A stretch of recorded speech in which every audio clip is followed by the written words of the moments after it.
Buildings before back in the 1800s, and what we do now, we'll get to see the inside of in Macon. And Willingham Sash and Door has been here since 1882 and has a wonderful history. Will you tell us a little bit about it? Well, it's what we call now an architectural millwork house, which we make custom woodwork as opposed to stock items that you can buy at any building material store. So the moldings and all, we run a custom design by architects and designers, and we run those there at the plant. Will you show us some of the machines that you used to use to make the moldings, and then we'll take a look at what the big machines that are in there now. But you've brought some little tools with you to... Okay, yeah, we thought we'd show you the original. All moldings were handmade with tools like this tool, which is a molding plane, all done by hand. This piece of molding came from the Chief McIntosh house in Indian Springs. Piece of molding was done in 1823 by hand, and they wanted us to make them some more because they're restoring the building.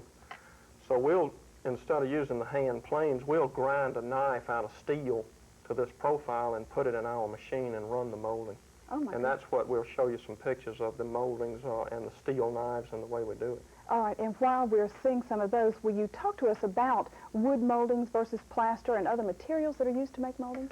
Well, wood was one of your original materials for molding because it was so plentiful in this country, and then as nicer houses came in, plaster was used.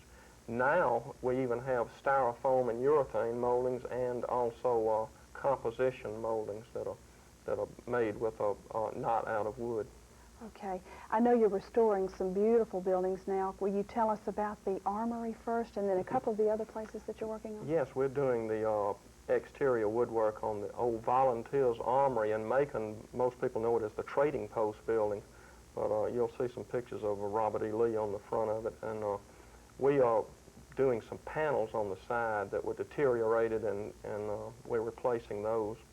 And then we've got the Heritage Foundation has a house on Columbus Street that was moved to save it, and we're doing the interior trim to match the old Victorian trim that was in that house.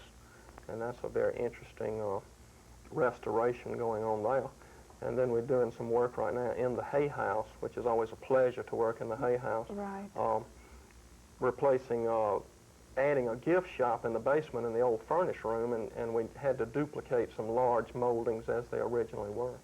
So you've got a lot of things going on, and I think we should be so proud that in Macon, and I know you guys serve all of the Southeast, you're one of the few places that makes original and custom-made and as well as stock moldings and trims, and we need to take advantage of that as Maconites. Right. Okay, if you'll sit tight with us, we're going to take our cameras and go see some more homes around Macon, and then when we come back, Cathey also owns the Second Chance, and we're going to get to see some beautiful old pieces that have been restored and that we can use in our new homes today, right? That's right. Okay, let's take our cameras out now, and we'll go see these homes represented by Fickling and Walker. For yourself, and you have a shop or a store called the Second Chance, where you have gathered all sorts of old items, and you have such wonderful things in there. First of all, tell me where it is, and then about some of the things you have there. Okay, the Second Chance is down on 7th Street, right at the gate to Central City Park. And it's in a pretty good-sized warehouse down there. What it consists of is we call them architectural antiques, but they're items out of old houses, and there'll be mantles, stained glass, brass hardware, beautiful light fixtures, lavatories and tubs, anything that's just really high quality that was in an old house. And I just started it because I hated to see all that stuff just thrown away and torn down and not used, so I decided I was going to give it a second chance, and it's been just floating along. I love it. Well, you have room after room after room after room of goodies. Where do you find them? How do you get them? Well, a lot of it is local Macon items from houses that were demolished, but a lot the prettier items like these large stained glass windows come from all over the country, and I get them at auctions, and I know people in other states, and we collect them like that. Tell me about some of your favorite pieces that you have found. Well, recently I got a large pediment and some items out of Savannah, and one pediment that you'll see